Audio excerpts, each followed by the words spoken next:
The invitation arrived on embossed cardstock, the kind that screamed expensive and important.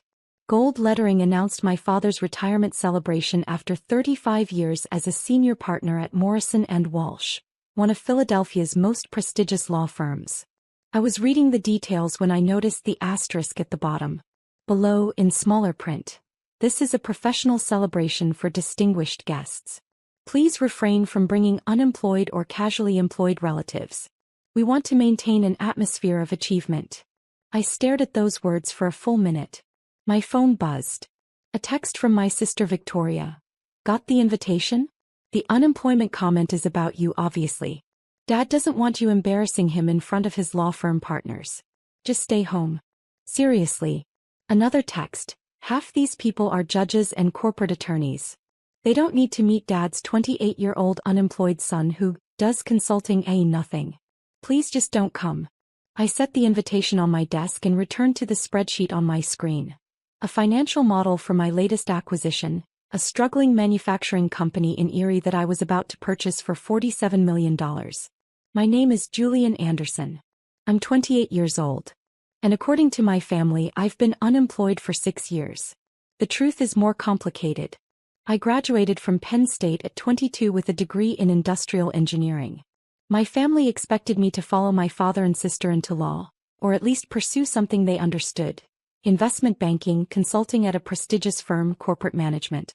Instead, I told them I wanted to start my own business. Dad had laughed. Doing what exactly? Buying struggling manufacturing companies and turning them around. With what money? Do you have any idea how much capital that requires? I'll start small. Bootstrap it. Victoria, already 2 years into her position at Dad's law firm, had rolled her eyes. "Julian, be realistic. You can't just decide to buy companies. That's not how the world works." "I know how it works. I've been studying." "Studying," Dad interrupted. "Everyone studies. Execution is what matters. And you have no experience, no capital, no network. This is a fantasy." But I'd done it anyway. I started with $50,000 saved from internships and a college fund my grandmother left me. I found a tiny machine shop in Reading, 12 employees, outdated equipment, on the verge of bankruptcy. The owner was desperate. I bought it for $35,000, spent the rest modernizing their most critical equipment, and personally worked the floor for 6 months learning every aspect of the operation. Within a year, I'd tripled their revenue by identifying inefficiencies the previous owner had missed for decades. I sold that company 18 months later for $280,000. I never told my family. They knew I'd started something with a manufacturing company, but when I didn't show up to family dinners in a suit, when I had grease under my fingernails, when I talked about machine tolerances and production efficiency instead of quarterly earnings, they assumed I'd failed. "Still doing that factory thing?" Dad would ask dismissively. "Working on it," I'd reply. "When are you going to get a real job?" "This is a real job. Julian, you're not making money playing around with machine shops. Victoria is on partner track. She's making $240,000 a year. You're what? Breaking even." I'd sold my second company for $1.2 million. But I didn't correct him. Because something fascinating happened when they thought I was failing. They revealed exactly who they were. Victoria stopped inviting me to professional events. "It's just awkward when people ask what you do," she explained. "I can't keep saying you're between opportunities." Mom started introducing me at social functions as our son who's still figuring things out. The pity in her voice was thick enough to cut. Dad simply stopped mentioning me to his colleagues entirely. I became the family secret, the disappointing son who'd rejected their path and predictably failed at his own. But I kept buying companies, kept learning, kept growing. By 25, I owned 4 manufacturing companies generating $8.3 million in annual revenue. By 27, I'd expanded to 9 companies across Pennsylvania and Ohio, with combined revenues exceeding $43 million. I employed 387 people. I'd become known in industrial circles as a turnaround specialist. The guy who could take a failing manufacturer and make it profitable within 18 months. Last year, the Pennsylvania Manufacturing Association named me Emerging Industrialist of the Year. The governor sent a congratulatory letter. Senator Patricia Morrison, no relation to Dad's law firm, personally presented me with the Entrepreneur of the Year award at the state capitol. My family didn't know about any of it. They still thought I was playing around with factories and barely scraping by. Why didn't I tell them? For the same reason I documented everything. I wanted to see how far they'd go.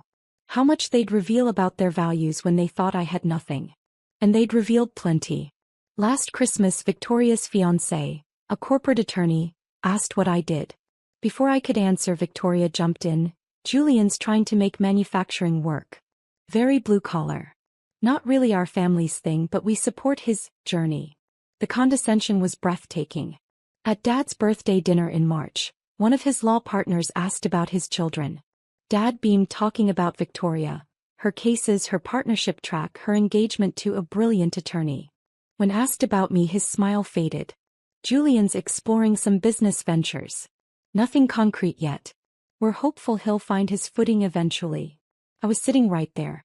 I'd closed a $12 million acquisition that week. But I said nothing. Just smiled and changed the subject. As I was collecting data. Every dismissive comment, every pitying look, every time they introduced me as their unemployed son, I cataloged it all. And now this invitation. This explicit instruction not to bring unemployed or casually employed relatives to Dad's retirement party. My assistant Jennifer knocked and entered my office. We were in my headquarters building, a renovated factory in Bethlehem that housed my management operations. Julian, Senator Morrison's office called. She wants to confirm your attendance at the manufacturing leadership dinner next month. Tell them yes. I'll be there. Also, the Erie deal final contracts are ready for review. Legal says we can close by next Friday. Perfect. I paused. Jennifer, do you remember that invitation to my father's retirement party? The one with the charming note about unemployed relatives? Hard to forget. What if I attended? She raised an eyebrow. After they explicitly uninvited you? They didn't uninvite me. They just strongly suggested I not embarrass them with my unemployment. But you're not unemployed. You employ nearly 400 people. They don't know that. Understanding dawned on her face. Oh no. Julian, what are you planning? I'm planning to attend my father's retirement party. Just attend? That's all. Well, I might bring a guest. Who? I haven't decided yet. Maybe someone distinguished. Someone who understands achievement. She studied me carefully. You're going to let them discover the truth in front of everyone, aren't you? I'm not going to do anything. I'm simply going to exist. If the truth emerges, that's not my responsibility. You've been waiting 6 years for this. I've been waiting 6 years to see who they'd be when they thought I had nothing. Now I know. What happens next is just natural consequences. Jennifer smiled slowly. You know, Senator Morrison asks about you constantly. She thinks you're the future of Pennsylvania manufacturing. Does she? She told me last week that you're exactly the kind of entrepreneur this state needs. Young, innovative, committed to American manufacturing. She said you're a model for economic revitalization. That's very kind of her. Julian, what if you asked the senator to attend your father's retirement party as your guest? I looked at her. Why would I do that? Because your father's invitation specified distinguished guests only. And Senator Patricia Morrison is literally the most distinguished guest possible. She's on the State Economic Development Committee. She's being mentioned for governor. She just gave you Entrepreneur of the Year. It would be awkward. My family doesn't know about the award. Exactly. Jennifer's smile was wicked. Imagine introducing the senator as your guest. Imagine her talking about what you've accomplished. Imagine your father realizing that his unemployed son is actually being courted by state leadership. That seems cruel. Does it? More cruel than uninviting your son from your retirement party because you're embarrassed by his perceived unemployment. He had a point. Think about it, Jennifer said. You have until Saturday. Over the next 3 days I did think about it. I thought about every dismissive comment, every pitying look, every time I'd been introduced as the disappointing son. I thought about that invitation, no unemployed or casually employed relatives, and the message it sent. Then I called Senator Morrison's office. Senator, this is Julian Anderson. I have an unusual request. 20 minutes later it was arranged. Senator Morrison would attend Dad's retirement party as my guest. She was actually enthusiastic about it. "Your father is retiring from Morrison and Walsh?" she'd asked. "I know several partners there. This will be perfect. I've been wanting to talk to the legal community about supporting manufacturing initiatives. Plus, I'm delighted to show support for our Entrepreneur of the Year." I didn't tell my family. I simply RSVP'd that I would attend with one guest. Victoria texted immediately, "You're actually coming? Julian, we talked about this. Please don't make this weird." I replied, "I'll be there. With a distinguished guest as requested." "Who? Please tell me you're not bringing some random friend from the factory. Someone appropriate for the occasion." "Julian, this is Dad's big night. These are important people. Just try to blend in, okay? Don't talk about factories or machinery or whatever. Just smile and be normal." "Understood."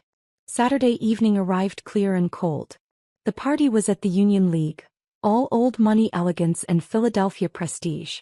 I wore my best suit, custom-tailored, expensive, bought after I'd crossed my first $10 million in revenue but never worn in front of my family. I picked up Senator Morrison from her office. She was in her late 50s, elegant and sharp, with a reputation for supporting Pennsylvania business with fierce dedication. "Julian, I have to admit I'm curious about tonight. You've never mentioned your family knowing about your work." "They don't." "How is that possible? You're one of the most successful young manufacturers in the state." "I never told them. They assumed I was failing and I never corrected them." She was quiet for a moment. "That must have been difficult." "It was educational." "And tonight? They're going to find out." "Only if it comes up naturally in conversation." She smiled. "Julian, I'm a United States Senator attending your father's retirement party. I'm going to be asked how I know you. What should I say?" "The truth. The truth that you're my Entrepreneur of the Year? That you employ nearly 400 people? That you're revolutionizing small-scale manufacturing in Pennsylvania? If it comes up. It's going to come up." We arrived at the Union League at 6:45. The party started at 7 o'clock, but I wanted to make an entrance. The ballroom was already filling with guests. Lawyers in expensive suits, judges, corporate executives. Dad was near the entrance, greeting people with Mom beside him. Victoria was networking aggressively, her attorney fiancé Marcus at her side. I watched them for a moment before entering. This was their world, polished, prestigious, all surface and status. Then I walked in with Senator Morrison. The first person to notice was the event coordinator, who clearly recognized the senator. His eyes widened and he immediately approached. "Senator Morrison, this is an unexpected honor. We had no idea you'd be attending." The senator smiled graciously. "I'm here as Julian's guest. He invited me and I couldn't refuse. Julian is one of Pennsylvania's most promising young leaders." The coordinator looked at me blankly. "Julian. Julian Anderson. The guest of honor's son." Recognition and confusion fought on his face. "Mr. Anderson's son? I didn't realize you knew each other." "Julian received my Entrepreneur of the Year award last month," the senator said warmly. "We've worked together on several manufacturing initiatives. He's doing remarkable work." The coordinator's confusion deepened, but he led us into the ballroom. Heads turned as we entered. Senator Morrison was recognizable and people were clearly trying to figure out who she was with and why. Dad saw us from across the room. I watched his face cycle through emotions. Recognition of me, confusion about my suit, shock at seeing the senator, complete bafflement about us being together. He excused himself from his conversation and walked over quickly. "Julian." His voice was strained. "You came. Of course. It's your retirement party. And you brought." He stared at Senator Morrison. "Senator Patricia Morrison," I said. "Senator, this is my father, David Anderson." Dad's professional instincts kicked in. He extended his hand. "Senator Morrison, I had no idea you knew my son. David, congratulations on your retirement. Julian has told me wonderful things about your career." She shook his hand warmly. "And yes, Julian and I have worked together quite extensively. He's one of my favorite success stories." "Success stories?" Dad's voice cracked slightly. "Didn't he tell you? Last month I presented him with Pennsylvania's Entrepreneur of the Year award at the state capitol." His work in manufacturing revitalization is exactly the kind of economic development our state needs. Dad looked at me like I'd grown a second head. Entrepreneur of the Year? It was a small ceremony, I said mildly. Small. The senator laughed. The governor attended, David. It was quite a significant honor. Mom had materialized beside Dad, her face a mask of confusion. I'm sorry, I think there's been some mistake. Julian he isn't. Employed? The senator finished gently. Oh, I understand. Julian mentioned his family thinks he's unemployed. I found that quite amusing, given that he's one of the largest employers in the Pennsylvania manufacturing sector. The blood drained from Mom's face. Victoria appeared, Marcus in tow. She took one look at the senator and her eyes went wide. Senator Morrison? What are you doing here? I'm Victoria Anderson, my sister said, extending her hand with her professional smile. I'm a corporate attorney at Morrison & Walsh. It's an honor to meet you. Ah yes, Julian's sister. He's mentioned you. The senator's tone was polite but cool. I'm here as Julian's guest. He's been too modest about his accomplishments, so I thought I'd attend and set the record straight. Accomplishments? Victoria's smile was strained. Julian, what is she talking about? Before I could answer, one of Dad's senior partners approached. Thomas Morrison, a named partner at the firm. Patricia. I didn't know you'd be here.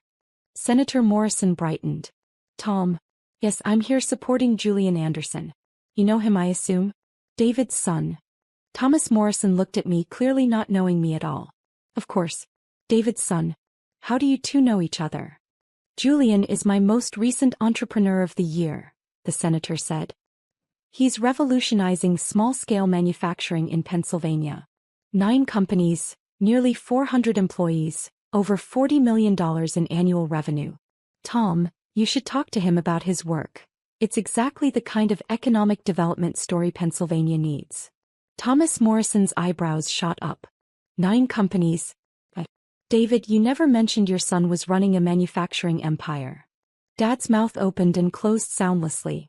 Oh, didn't you know? The senator's voice held a note of surprise that sounded genuine but probably wasn't. Julian's been quite successful. The Pennsylvania Manufacturing Association honored him last year as Emerging Industrialist of the Year. This year, I had the pleasure of giving him the state's highest entrepreneurial honor. More people were gathering now, drawn by the presence of a U.S. senator. Several of Dad's law partners, 2 judges, a handful of corporate executives. All listening. Victoria found her voice. Julian, is this some kind of joke? No joke, I said quietly.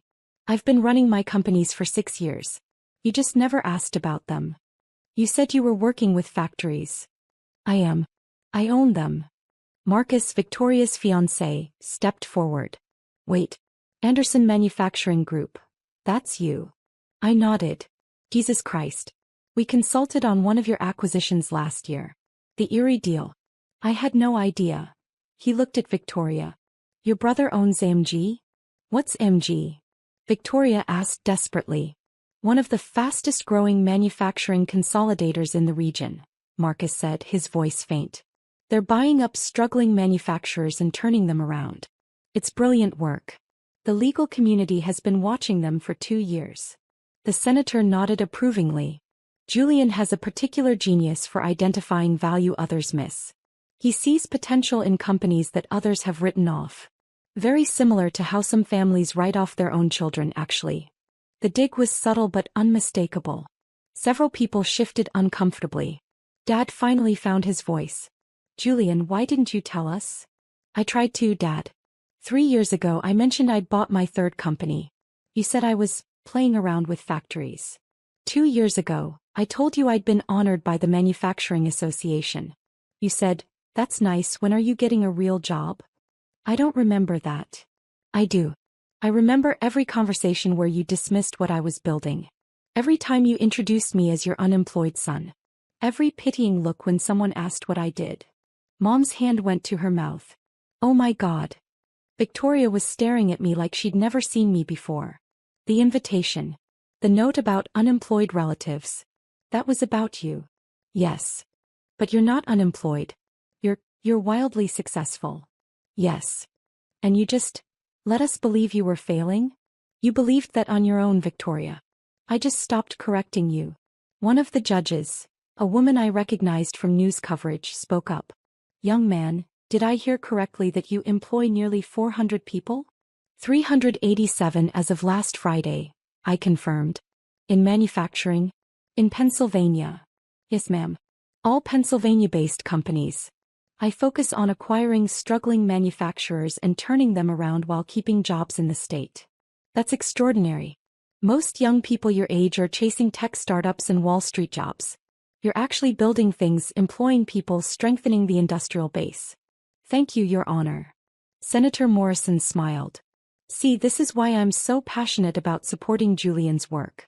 He represents everything our economic development strategy is trying to encourage. Young, American-focused, committed to manufacturing excellence. Thomas Morrison turned to Dad. David, I have to say I'm surprised you never mentioned this. We've been discussing economic development initiatives for months. Your son is exactly the kind of entrepreneur we should be connecting with our corporate clients. Dad looked like he might be sick. Another partner spoke up. How did we not know about this? Anderson Manufacturing Group has been making waves. We should have AMG as a client. You probably should, I said mildly. Though my current legal team has been quite effective. Marcus spoke carefully. Julian, when we consulted on your Erie acquisition, the partner running that deal talked about the client like they were some kind of genius. The way they'd structured the financing, the due diligence, the integration plan, he said it was the most sophisticated manufacturing acquisition he'd seen from a small player. That was a complex deal, I acknowledged. That was you. You structured all of that. I had good advisors. At 27 years old. 26, actually. The Erie deal closed last year. The crowd around us had grown. Everyone wanted to hear about the mysterious successful son who'd been hiding in plain sight. Senator Morrison was in her element, talking about my work with genuine enthusiasm. What impresses me most about Julian is his commitment to the communities where he operates. He doesn't just buy companies and strip them for parts. He invests in them. Modernizes equipment. Trains workers. Last year his company spent $2.3 million on workforce development programs. A corporate executive I didn't recognize asked, "What's your exit strategy? Are you building to sell to a larger consolidator?" No. I'm building to last. Manufacturing matters. These companies employ real people in real communities. I'm not interested in flipping them for profit. I'm interested in proving that American manufacturing can be competitive, profitable, and sustainable. That's refreshing, the executive said. Most young entrepreneurs are just looking for a quick acquisition. I'm not most young entrepreneurs. Victoria finally pulled me aside, away from the growing crowd. Her face was pale.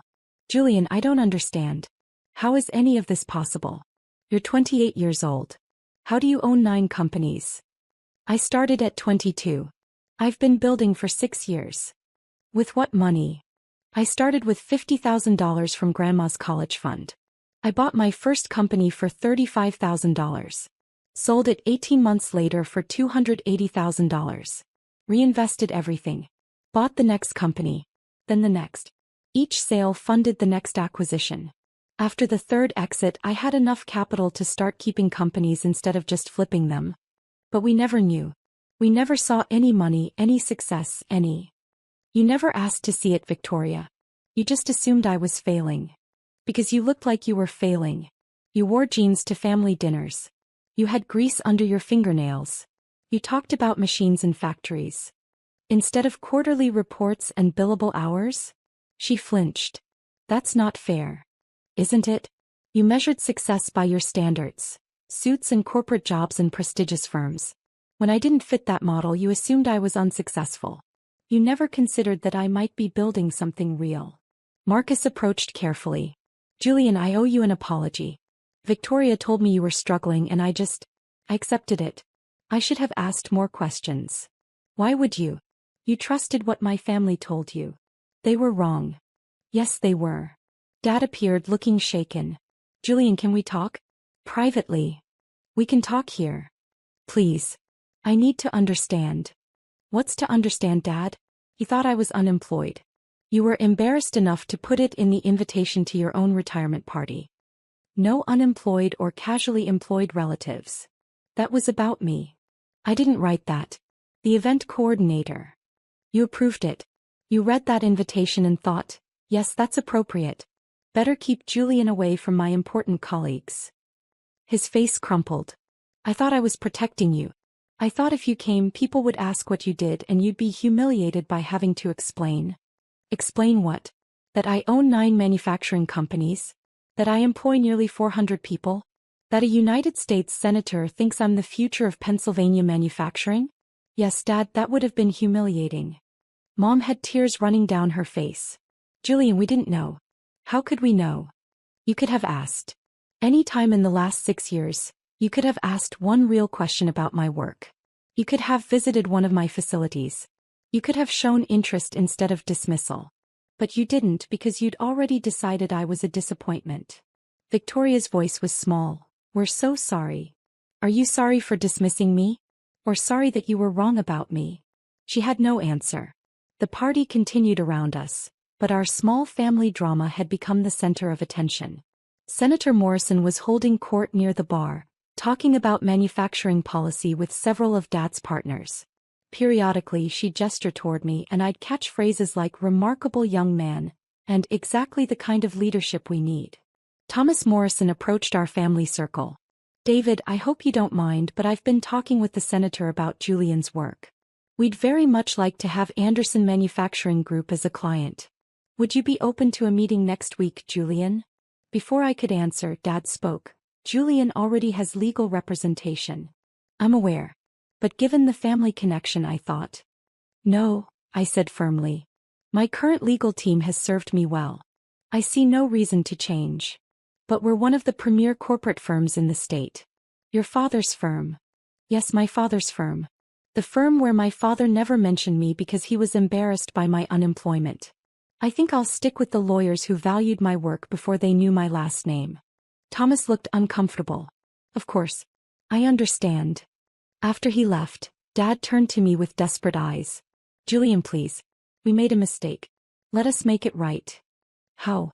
By giving me what I never needed. Your approval now that I've proven successful by your standards? Dad, I didn't build my companies for you. I built them because I love this work. Because I believe in American manufacturing. Because I wanted to prove that you could succeed without following the traditional path. And you did prove that. You proved it spectacularly. But you never saw it. You were so convinced your path was the only path that you couldn't see success when it was right in front of you. Victoria spoke quietly. What do you want from us, Julian? Tell us how to fix this. I looked at my sister. Brilliant, accomplished, and so certain that her version of success was the only version that mattered. I want you to understand that you didn't fail to notice my success. You actively dismissed it. Every time I tried to share something about my work, you changed the subject or made a joke or pitted me. You didn't just overlook my achievements. You invalidated them because they didn't match your expectations. We'll do better, Mom said desperately. We'll learn about your companies, we'll visit your facilities, will you? Or will you just feel embarrassed that your unemployed son turned out to be successful, and now you have to recalibrate your narrative? The question hung in the air. Senator Morrison appeared at my elbow. Julian, I hate to interrupt, but Judge Chin would like to meet you. She's very interested in your workforce development programs. Of course, Senator. I turned to my family. Excuse me. I have networking to do. With distinguished guests. I walked away, leaving them standing in their broken assumptions. The rest of the evening was surreal.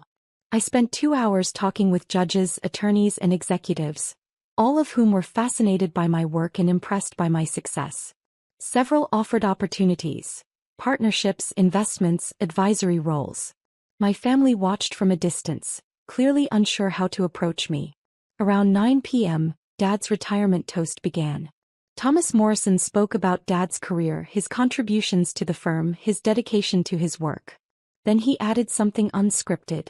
David has always been a man who valued success and achievement.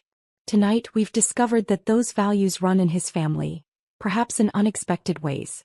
His son Julian is proof that success comes in many forms. While David was building legal precedents, Julian was building companies. While David was winning cases, Julian was winning awards. Different paths but the same excellence. It was generous. More generous than Dad deserved. But it also highlighted the irony. Dad's retirement party had become, in part, about his son's unexpected success. After the toast, Victoria found me again. Julian, can we please talk? Really talk. About what? About everything. About how we failed you. About how we can move forward. I studied her face. She looked genuinely stricken, genuinely sorry. Victoria, I don't know if we can move forward. Not immediately. You spent 6 years treating me like a failure. That doesn't erase with one conversation. I know. But we have to start somewhere. Then start by understanding something. I didn't hide my success to punish you. I built it quietly because I wanted to see who you'd be when you thought I had nothing. And you showed me. You showed me that your respect was conditional. Your pride was transactional. You loved the idea of me more than you loved the reality of me. Tears were running down her face now. That's not true. We love you. Do you? Or do you love successful me? Because for 6 years, you didn't love struggling me very much. That's not, we always loved you, You just what? Wished I was different? Wished I'd followed your path? Wished I was less embarrassing? She couldn't answer. Marcus spoke carefully. Julian, for what it's worth, I think what you've built is incredible. Not just the companies but the way you've built them. With integrity and commitment. That takes character. Thank you. And I'm sorry I didn't see it sooner. I let Victoria's narrative shape my perception of you, and that was lazy thinking on my part. I nodded slowly. I appreciate that. Senator Morrison appeared one more time before leaving. Julian, thank you for inviting me tonight. It was quite illuminating. Thank you for coming, Senator. I have to say, watching your family discover who you really are, that was something. How do you feel? Tired. She smiled sympathetically. I imagine so. But Julian, remember this. You built something remarkable with no support from them. That's not a burden, that's proof of your strength. Whether they come around or not, you've already succeeded. I appreciate that. And one more thing. Next month's manufacturing leadership dinner. I'd like you to speak. Just 10 minutes about your journey, your philosophy, your work. These are the state's top industrial leaders. They should hear from you. I'd be honored. After she left, I found my parents one more time. They were sitting at a table in the corner, looking exhausted and devastated. Julian, Dad started as I approached. I've been thinking about what you said. About how we never asked. And you're right. We never did. We just assumed and we were wrong. Yes, you were. Can I ask now? Can I learn about what you've built? I considered this carefully. You can ask. But Dad, you need to understand something. My companies aren't just impressive by accident. I built them the way I did. Quietly, without fanfare, without seeking approval, because I wanted to prove something to myself. I wanted to prove I could succeed on my own terms, without the Anderson name, without connections, without following the expected path. And you did. Yes, I did. And that success is mine. It's not ours. It's not the family's achievement. It's mine. I built it alone, and that's important to me. Mom spoke softly. We understand. Or we're trying to understand. Are you?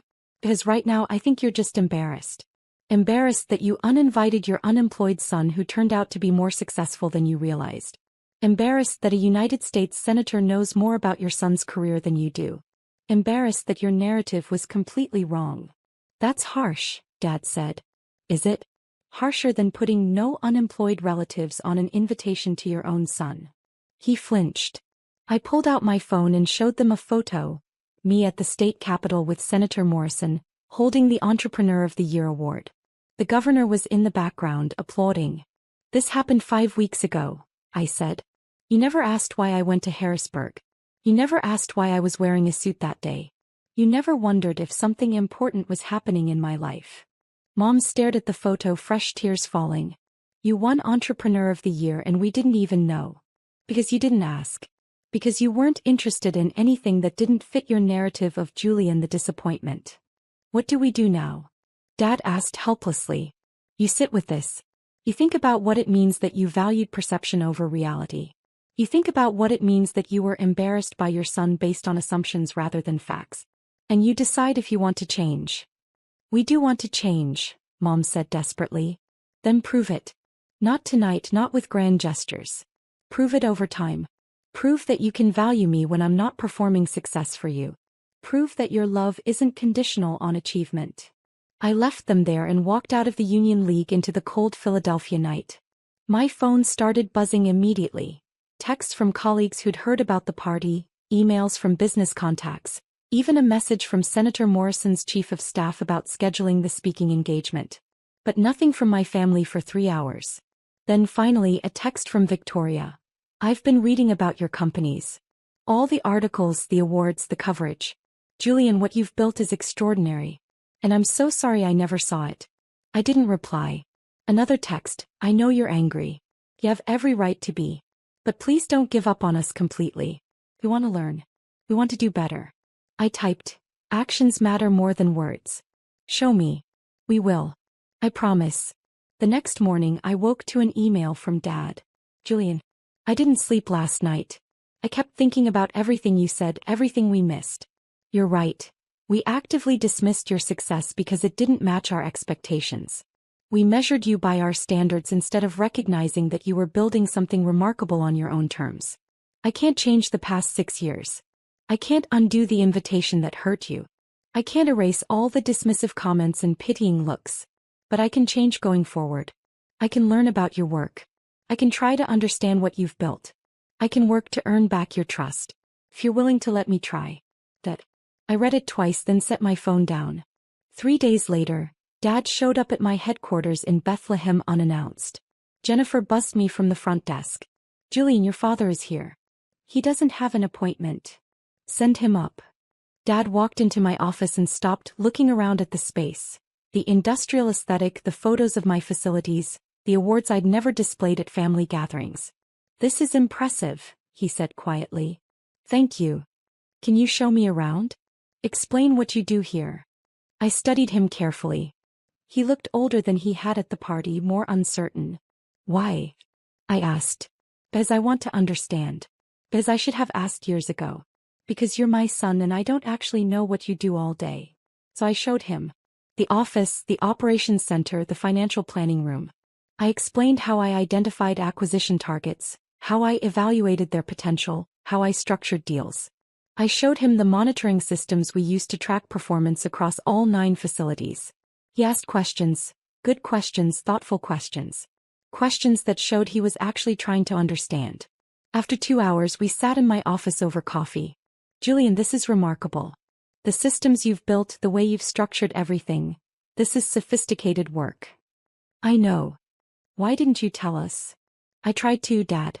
You didn't want to hear it. He nodded slowly. I've spent my career being certain I knew how success worked.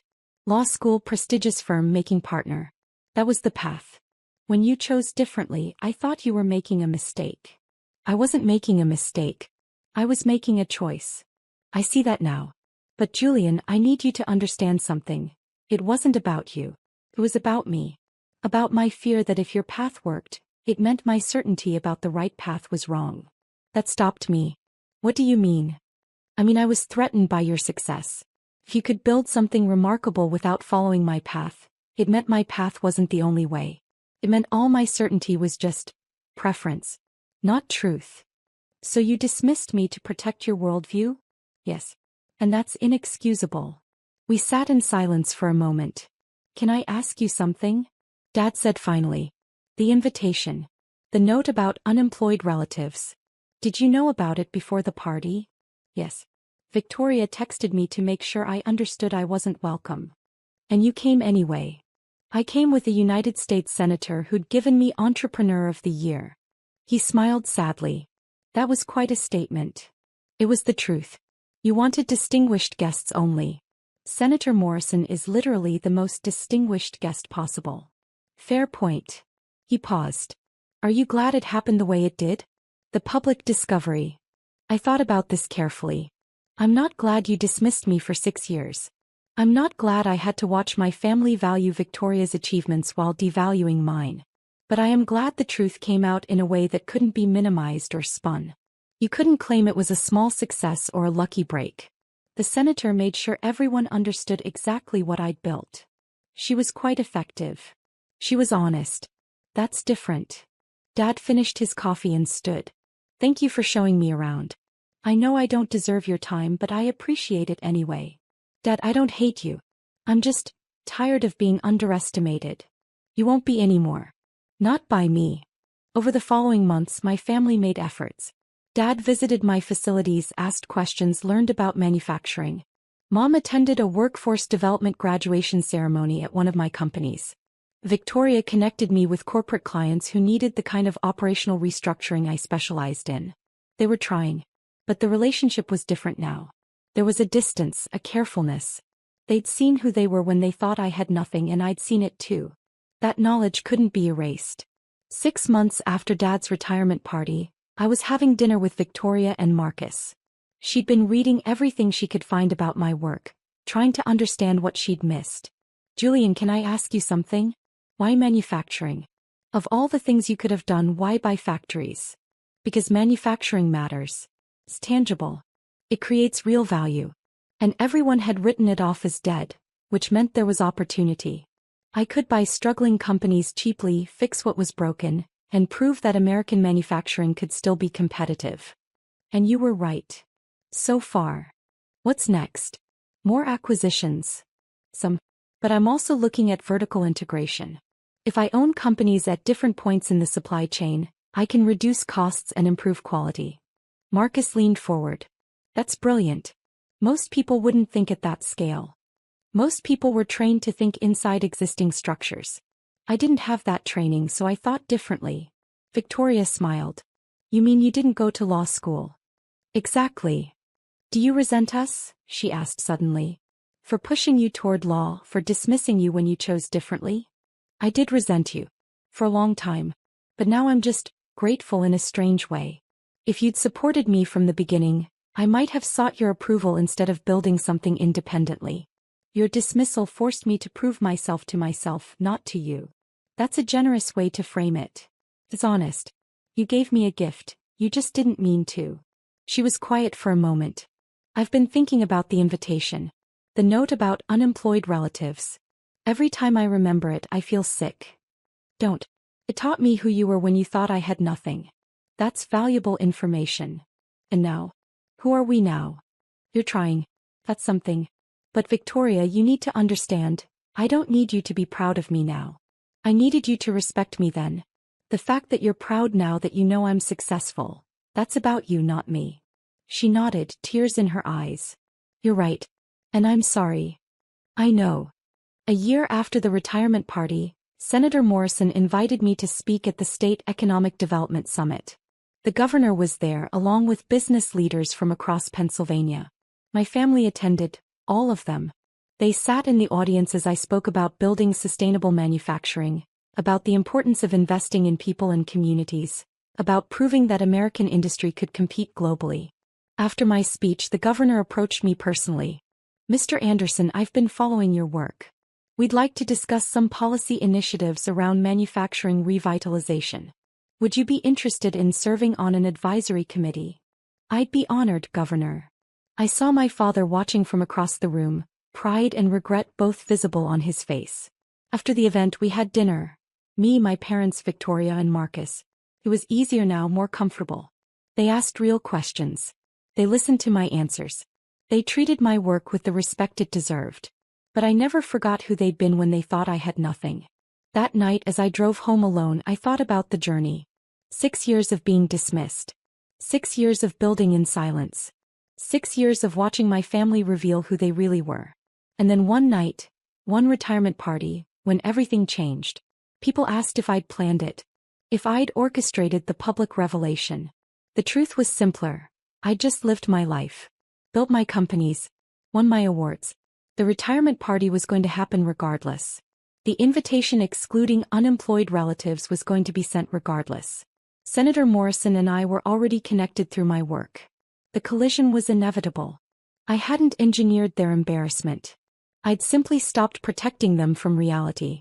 And reality, as I'd learned in 6 years of manufacturing, has a way of making itself known.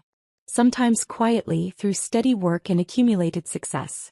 Sometimes dramatically when a United States senator walks into your father's retirement party and tells everyone that his unemployed son is actually Entrepreneur of the Year. The truth doesn't need revenge. It just needs time. And I'd given it 6 years.